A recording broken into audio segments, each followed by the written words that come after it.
cutest little KCET 2027 champions. I genuinely hope those of you who probably clicked on this video and are watching this are doing absolutely great. And if at all you're not doing great, I wish you a good day ahead. And by the way, for children who do not have any idea who is this person, my name is Jasmine Joy. I usually teach biology, but right now I'm not here to teach biology, but pass a very important information to you. So we have our FA1 examination right in the month of August. That means the next month. Only a few days are left. The first week of August we have the examination, and basically going forward you will be having lot of examination for your PU2. Your midterms will be there, the FA2 will be there, and before that pre-boards and the second pre-board and then the boards. All of it will be coming in line, and you might be thinking that should I be prioritizing all these chutku examination which are right now there, FA1, midterm, okay, I feel it's important, but FA1 and all, or probably some other small tests which are done in my school, are they actually important? I prioritize preparation for KCET rather than doing all of it. Well, if at all you are someone who is thinking like this, or who is in a confusion that should I be prioritizing KCET or second PUC, then I think this video is for you guys. Listen to me carefully, it could be a great help for you. So your PU2 boards are half your KCET rank. Didn't understand? Let me tell you. So just imagine there are two friends and there is one shocking result. So friend one's name is Rohan. By the way, no Rohan should be hurt in this particular video. It's just a random fictional name. So you have Rohan over here. He didn't take his PU2 seriously, okay? He was like, okay, I'll be majorly focusing on my other examinations. I have my J, I have my KCET. I'll be doing solving more questions for KCET. Okay, when he solved more questions for KCET and all, he scored 150 out of 180, pretty decent. And why he might have lost his marks? Because basically KCET is nothing but your PU2 marks and your PU1. In PU2 anyway, he has not taken things much seriously over here. He have not given his best over here for PU2. Okay, board score is 82%. We'll come to that, but I'm just telling you. In boards, he didn't take PU2 much seriously, but still he somehow managed, and because anyway he has scored 150 out of 180, obviously, he might have done something for PU2, right? So he had got 82%. Fine. Then we have Priya. Priya is someone who has balanced both the examination, whether it's PU2 or KCET, and strategized board questions practice along with KCET questions. So in boards you have long questions. In KCET you have basically MCQs. That's the difference that is there. And in boards basically you can write a lot of things out there, and that should all make sense because there would be someone who will be reading it all. In KCET you give the answer, it can be either right or wrong. There is nothing else regarding it. Right? Okay. So over here she scored 135 out of 180 in KCET. Here it is 150 out of 180. Who scored better in KCET? Obviously it's Rohan. Who scored better in boards? Basically it is Priya. She scored almost 98%. Now, at the end, what happened? What are you expecting? Who might have scored better in KCET? So Priya's rank was thousands ahead of Rohan's. Priya, whose marks was 135 out of 180. Okay, in KCET, and Rohan, whose marks was 150 out of 180, somehow went behind. Over here, Priya was the one who was leading, and Rohan was the one who went down. Why? What is the reason for that? What could be the reason for that? Well, for those of you who have no idea about it, listen to me carefully. Your KCET score doesn't alone define your rank. What do I mean by that? So whatever you have scored in your boards, suppose I'm talking about engineering aspirants over here, okay? For different courses, this could be different. So if you're an engineering aspirant, your board marks, whatever you scored in PCM, is going to be considered. Suppose over here it is 294 divided by 300. Why 300? Because basically you want to take a percentage of it. What? I didn't understand. Listen to me very carefully. So over here, your rank is determined by two things. What you scored in your board examination and what you scored in your KCET. So your board examination, you have scored 294 out of 300 when you consider PCM. Physics for 100, chemistry for 100, mathematics for 100.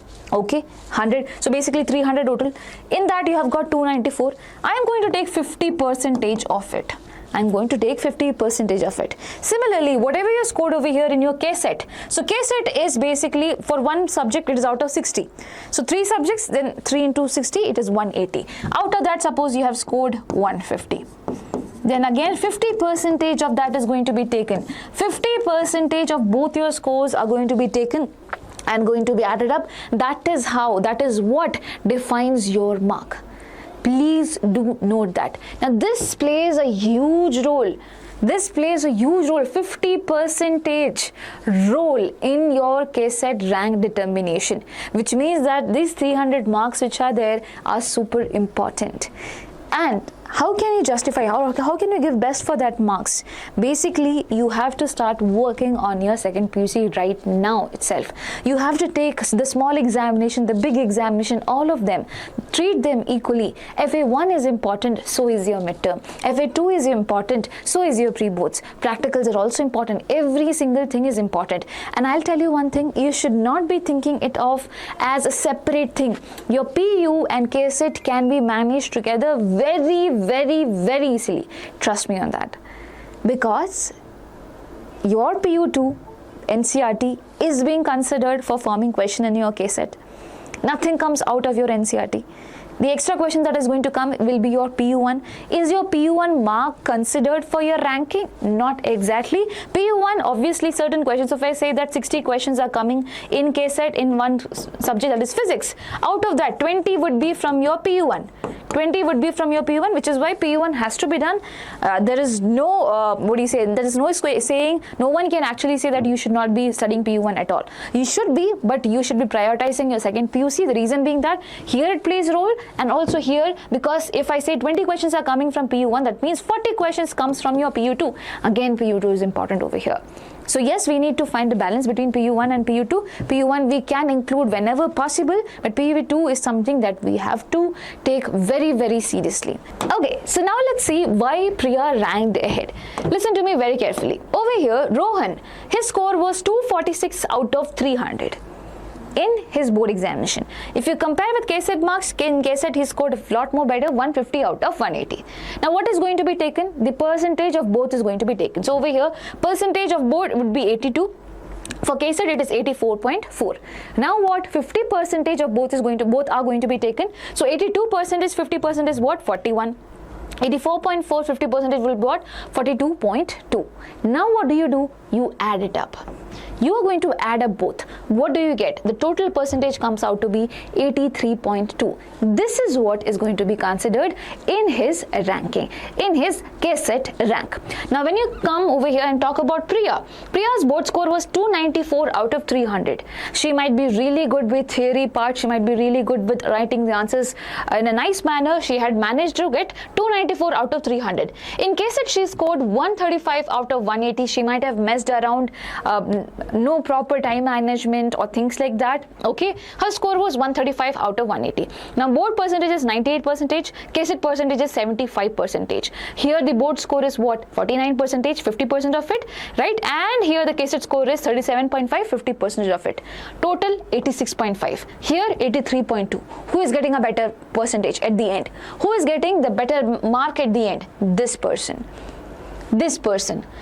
Because the boards were really strong. Here there is strong entrance but weak boards. So I'm not asking you that hey, you do not have to prefer KCET. Okay, it's okay if at all you score less in KCET. I'm just saying one very important thing that I have come across the previous year. So the moment the board marks came out, okay, the moment the board results came out, every child that I saw had this confusion, has this comment that ma'am, can you tell me how much should I score in my KCET examination to do better, to get a good rank. So for those of them who probably did good in their board examination, that was not at all an issue, because they thought that okay, if I put a little bit of efforts over here in my KCET, I can score good. But for those who did not do good in their board examination, they didn't have a choice there. Did they have a choice? No, they didn't have a choice there. Now the only thing is KCET, and KCET is a competitive examination. Obviously you cannot expect the question, what type of questions are gonna come, how is the pattern going to be, is it going to be super tough, super easy, medium? We cannot define that. But boards, comparatively, obviously it's something that can come in expected questions. There will be so many questions which you can attempt if at all you are very sure about the concept out there. You get it? So please do understand, this is the point where we have to get serious. We have to make sure that our board marks are super good. We have to give the best for that, and by that I mean even FA1, the small examination that you're starting with, should be done in the most best manner. From the starting point itself, if you have that figure that yes, I have to score good in my second PUC, there is no one in this entire world who could stop you. I'll tell you my story. When I was in 11th grade, I literally did very, very bad. Okay, I was from CBSE board, and my physics was so bad, okay, because apparently I was never someone who went to tuition for physics and all, or probably had a good teacher at my school for physics. My teacher usually changed. Okay, that was a scenario that happened there, which is why my physics was really, really bad. Exactly, which is why my 11th grade score was not at all great. I was not happy. I was not proud of myself, okay, and I had decided on day one that of second PUC, that is my 12th grade, I decided that this is not going to happen. I have to give my best. Now that is not, I am not saying that I scored wonderful in physics, but I did a lot better. I did a lot better, more than I imagined. Why? Because I tried. And I'm telling you, my dear children, I do not know how well you performed in your PU1. How was it? How was the journey so far? How's your entire school journey so far? Are you someone who is basically not scoring too much marks every now and then, or you're who is someone who scores really, really good, or probably you come in the mid-range?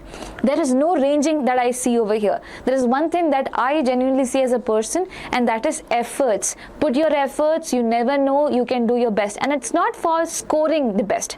It's for you guys to make yourself understand that yes, I have the potential. It's a very small thing. Your board examination is a very small thing, and if you prove yourself that I can do well in this thing, obviously there are a lot more other things that are going to come in your way, and you will give the best over there. Okay, it's like an attitude that you have within yourself. Never give up attitude. So give your best and understand that each and everything is important. Your boards are important, so is your KCET. If you do well in your boards, you have an upper hand already. KCET would be definitely, because when you're saying that you're doing well in your boards, automatically you are somewhere doing well in KCET. So this particular scenario that Priya had is actually a fictional scenario, because when I say someone has scored good in boards, mostly they will be scoring good in KCET as well, but provided they do practice KCET questions. They might be good with the theory part of it, they might know the concept of it, but again, the speed and the time management is super, super important, so we need a balance out there. Bottom line, you need to prioritize your second PUC and KCET together. This is something that will be there, that is going to help you throughout. Okay, so over here, why KCET only students lose board marks? Those children who probably think that I am gonna prepare only for KCET, why do they lose marks? Because they skip the steps. Okay, MCQ speed habits, but board awards marks per step, not per answer. So they have an attitude that I am not gonna write big answers, or I am not gonna elaborate my answers. I have to manage my speed. That is there. You have to manage your speed for your second PUC as well. As a 3-hour examination with a lot of things to write, but you should know you have to write elaborately. People, they check it. People, they definitely check it. Now, the answer in shortcuts. Evaluators divide KCB textbook, language and keywords. What I mean by that is, your NCERT textbook is something that you have to prioritize more for both the examination, and certain wordings that are there in your NCERT. You have to use the same lines also sometimes in your answers to score best. And if you really know, if you're really good with your NCERT technical terms, you know, in KCET also it becomes a huge benefit, because in KCET, line by line question could also be coming in. So it's not a bad thing to know about your NCERT textbook really well. You can utilize it for both your KCET as well as for your second PUC examinations. Okay, now they ignore diagrams and derivations. Now in KCET, you know, there is no too much of diagram that you have to make. Obviously, labeling type of questions could be coming in, but generally the diagrams and the derivations are usually being ignored. But when it comes to second PUC, you have to show that. That gives additional marks. So please do note. Next is, they never practice writing. This is the most important thing. When you're solving a KCET question, even when I solve a KCET question, it's mostly in my head, or probably I do it and it becomes very easy for me to solve. Now when it comes to math, obviously you need lots of solving out there, or when it comes to physics, you need a lot of solving, but that could not be in a systematic manner as you expect in your second PUC. So that is also a reason why KCET only students lose their board marks. You get it? So what is your approach? What should be your approach like? That is the next question that you should be obviously asking to me. So if at all I were in your place, okay, and if I was studying for 2 hours, it should not be just for my single one examination, that is for my KCET or my second PUC. It will never be like that. If I were at your place, probably I'll understand that the concept which I'm studying over here is common for what? For my second PUC as well as KCET. It is going to help both of these examinations. But I do have to practice theoretical questions. Why? Because it's only there for second PUC. And this is where from my marks are going to come in second PUC. But I should also prioritize conceptual questions that will be only coming for my KCET. And yes, in your in your second PUC MCQs also, these could help. KCET generally has MCQ questions. Here also, over here, for your second PUC, the first questions that you have, 15 questions that you have, would be MCQs only. These questions are going to help you. So don't be worried that this is not going to help me. And again, this is what I'm trying to say. So I have taken help from Ankit sir to give me a question, because biology, not all of you could relate. So this is a question, or basically this is a concept from inverse trigonometric functions. Over here, the concept is these two things. Okay, now if you're pro at these two concepts out there, what happens is that if you know these two concepts really well, you can solve a board level of question that's asking you to prove that this thing is there. You can easily solve it if your concepts are strong. You can also solve a KCET level of question, but do you need to practice them separately? The answer is yes. Just, I know the concept, ma'am. I know the concept. It's really cool. I'm going to probably apply it over here in a KCET, because I'm just solving KCET question. So I'll apply over here and get my answer done. Do you think that you should not be prioritizing solving this also? Well, if you think like that, it's hard time to change it. Make sure that you start practicing both type of questions. Very important. Different approach. Here you have to go in detail. Here, the detailed part that you're doing, no one sees. The final answer is the only thing that person is going to see, that you mark in your AMR sheet. So both of them are important. Do understand, and the same concept that is going to be used up there. If I say that 2 hours I'm giving for studying, 1.5 hours if I'm basically understanding the concepts and using it on board level of questions. Can you give that 30 minutes that is remaining for KCET questions? In that way, aren't you managing both of it equally? Yes. So the next time, Baba, whenever you sit for studying, you know there's a GWIT book. GWIT book is there for second PUC question practice. Okay, and then there is XYZ KCET PYQ book that you can refer to. What exactly happens? You study whatever you want to study. What is the concept that you targeted? You study that. Open your GWIT. In that chapter-wise questions are given. Try to solve those questions which come in that particular concept. Are you able to solve it or not? Check it there itself in that 1.5 hours out of 2 hours. Now, in the next 30 minutes, what you're going to do? Open your KCET PYQ book, check for the question which is there from the same concept, solve it. You are going to be super confident with that concept, because you have covered board level of questions, you have covered KCET level of questions, you know what type of questions are being framed. That's the bottom line. So please do that, and this is exactly what we are doing in our Pariksha Veera course. So everyone who probably have not enrolled into it, make sure you check it. First of all, you can ask your probably fellow students, if at all someone has taken it, ask for the feedback out there. There is one free class that has been released already. Check for that. Check whatever is being taught there. Does it align with what I'm talking over here? Does it align with your vision of completing the syllabus? If yes, then take it up, because we are going to make sure your second PUC concept is done. Second PUC plus KCET of second PUC question, everything is done by November 6th. That is the date we have given. The classes have already started. Okay, for physics, chemistry, mathematics, as well as for biology. There in every class you are going to see concepts and question. Concepts and question. Okay, and we make sure that everything is clear. So if you have not checked it out yet, make sure you check it out. The link will be there in the description section of this particular video. Do check it out. And the pricing for this particular course which is there is going to be 3,499. It's going to be 3,499. You have 2 subjects a day. On one day, basically you have 2 subjects, and each subject would be of 1 hour 45 minutes. So this is ample amount of time to complete the concept which is there in a nice manner, in a very detailed manner. So if you have not checked it out, go check it out. Cool.